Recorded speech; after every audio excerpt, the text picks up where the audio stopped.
Hello, folks. Lovely to meet you. My name is Jo Stefanska, and I'm the Design Practice Lead here at CoHealth. I'm recording this video to welcome you to the team and tell you how glad I am that you're here, give you an idea on what to expect from us, and give you a bit of background about the project we'll be working together on. You are getting this message because you registered online or somebody close to you referred us to get in touch.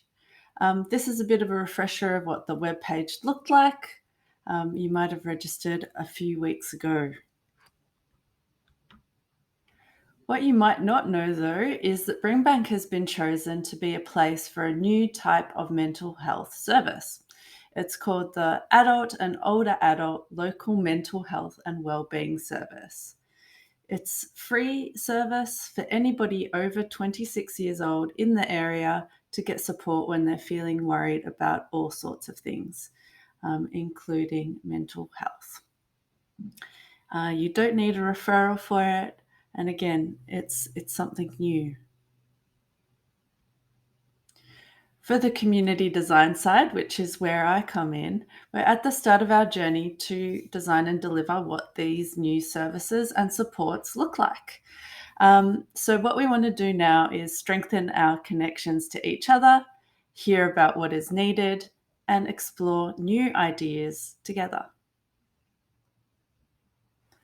We have many questions, and the only way we'll find out the answers is to ask people like you.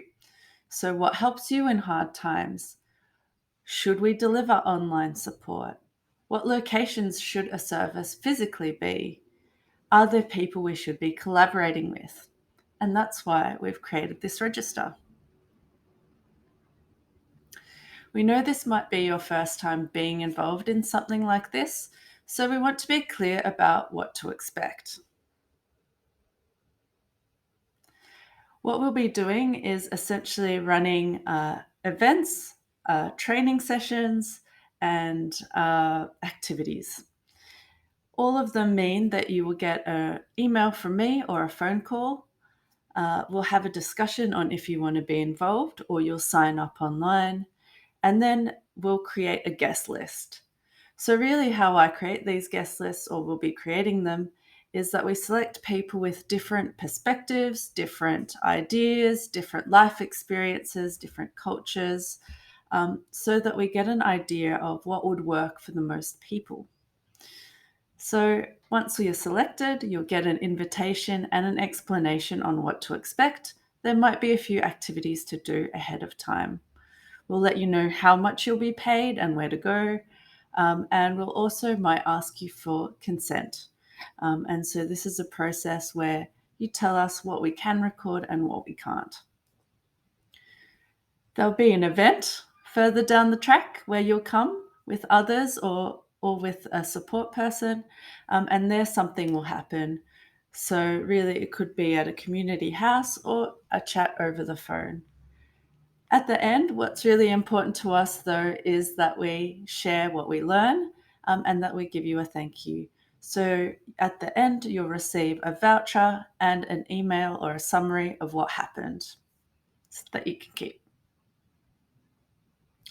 So when I say activities, it's sometimes hard to imagine.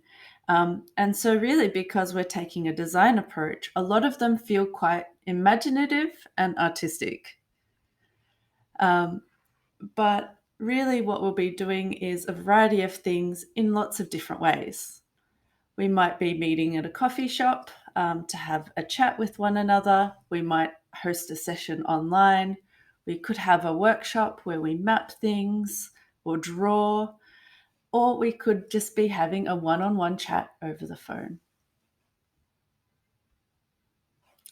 One example that I do tend to use is using mood boards. So images that you can respond to. So we might show you a picture of lots of different options of how you could be supported to be healthier.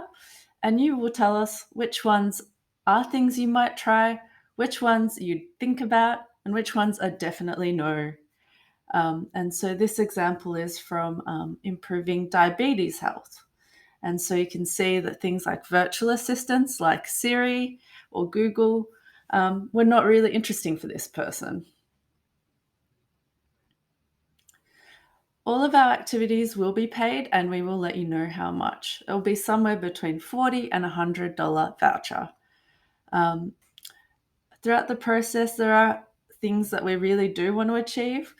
We do want to learn things together about the mental health system and about different people's experiences.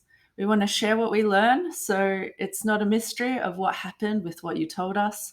And finally, what we really do want to do is make sure that we get designerly so that we build, make, design things together and work through what works well and what could be improved. If something happens or you have a question or you have a change of circumstances but do want to stay involved or don't want to stay involved, you can get in touch with me.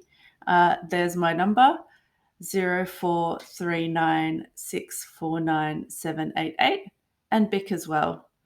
We also have support services available through the Brimbank local team, who can be called as well, and the Mental Health and Wellbeing Hub. Also, a bit of more background to this work. I will play a video about the background of the Royal Commission. It takes about 5 minutes.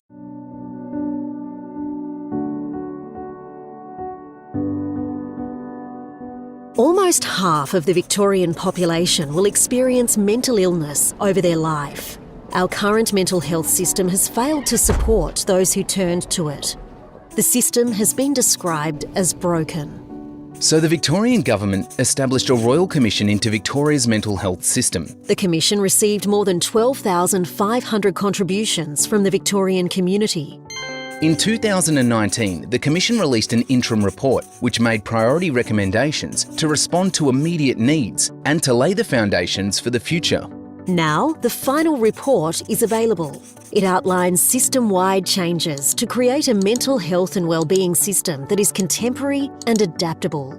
A system that ensures people have access to services that are compassionate, responsive to their needs, and are based on their rights and preferences. There are 65 recommendations that provide a blueprint for an effective and accountable system that supports the mental health and wellbeing of individuals and communities. Recommendations include focusing on ensuring that treatment, care and support are available and accessible for all Victorians, no matter their background or needs. Redesigning services and moving from a crisis-driven model to a community-based one that delivers better outcomes. Setting up programs of support for families and carers in their own right. Foundational changes focused on creating new structures to support a sustainable mental health and wellbeing system. Building a workforce that is diverse, large enough and with the right skills and experience. There are some pioneering recommendations for Victoria, including setting up initiatives that are led by people with lived experience. And others that look beyond the traditional mental health system, creating new ways for sectors like sport and workplaces to support good mental health in the community and to make sure people are well supported in the first place. The system will be supported to adapt and change with new approaches to information technology, digital services, research and innovation. Collectively, these reforms go beyond identifying isolated improvements to the existing system. They're part of a transformation in how mental health and wellbeing, treatment, care and support are provided in Victoria. The Commission has set out the reforms required to deliver a reimagined system for people living with mental illness or psychological distress, their families, carers and supporters, and for the entire Victorian community. The Victorian Government has committed to implementing all recommendations made by the Commission. There is much cause for hope that this time reform will be implemented and will last. The Commission's inquiry is over. The time for decisive and deliberate action is now.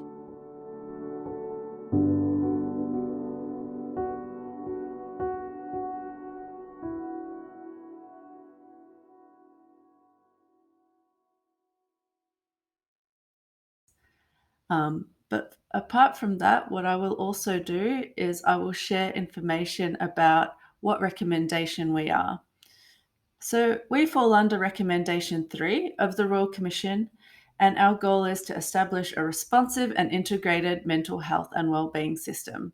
So to say that in a different way, we really want to fill in the gap between people going to hospital because they're so unwell, and people not getting help at all. So it's a very big hole there. What it means is that Brimbank gets this new adult and older adult mental health and wellbeing service, and it's really up to us to decide how we do it and what we want to make.